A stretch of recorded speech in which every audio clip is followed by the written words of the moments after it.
Welcome, man. Welcome back to the channel, guys. Y'all see this? Yes, you remember the Jeep Wrangler that I rode up? Well,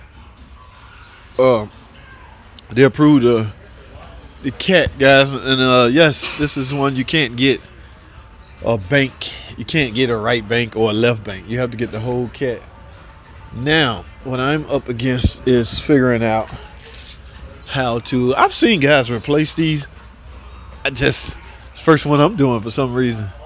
In other words, they don't fail that often. So, because this is a four-wheel drive, a lot of stuff got to come off, shields and stuff like that. But you know, y'all know when you're dealing with exhaust, your best friend should be this. Okay, so I got this already lubricated.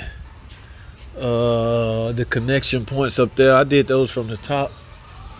Okay, yeah, and I got these. I had to get that one from the bottom. So hopefully, when I drop this pan right here, everything should be visible. All right. Only problem, guys, I lifted it up wrong. Guys should really be mindful how you lifting cars from a safety standpoint as well as a will you be able to work on a standpoint. Now, this gonna obviously have to come off, right? But look, my lift point right here. So yeah, I'm gonna have to relocate my lift points. This side should be all right, but it's still, I'm gonna try to put it right here. Y'all know sometimes we get reckless. Guys, get out of the habit because your life is at stake here.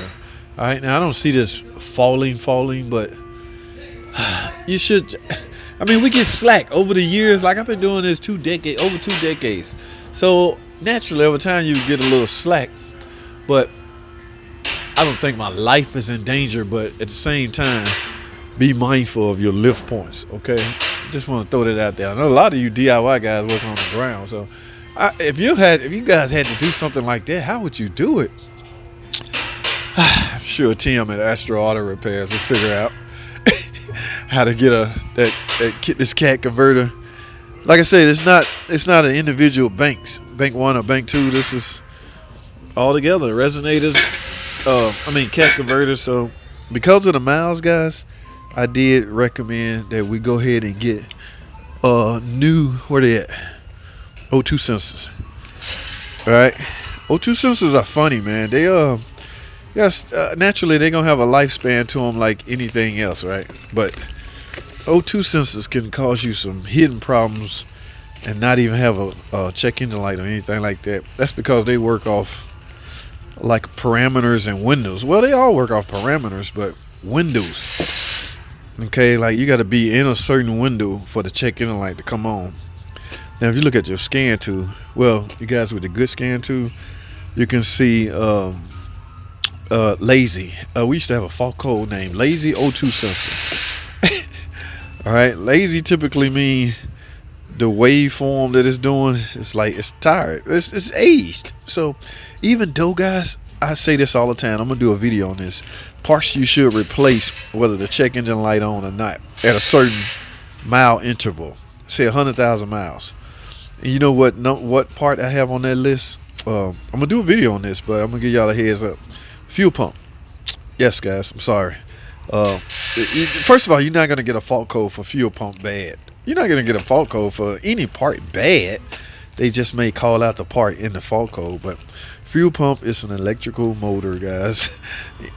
As with any motor, over time it will wear out. So I'm going to have that on the list. I'm going to have things like wheel bearings, hub bearings.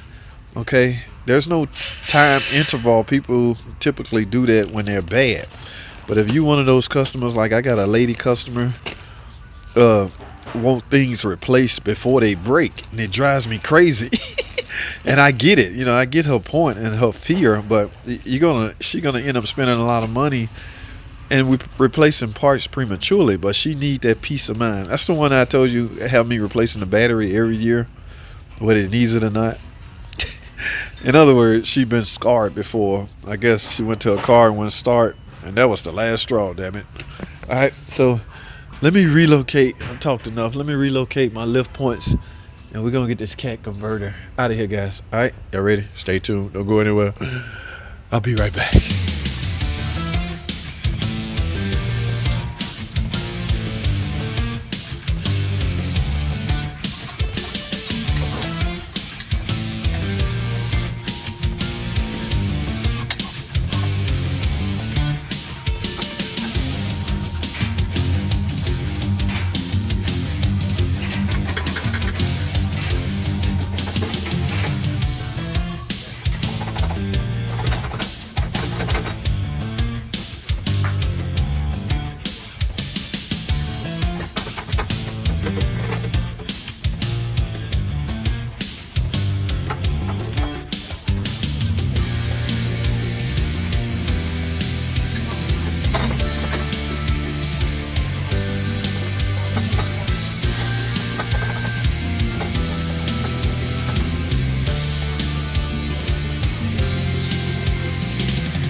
Alrighty guys, here we go. Welcome back guys. I'm wrapping this up as far as the video goes.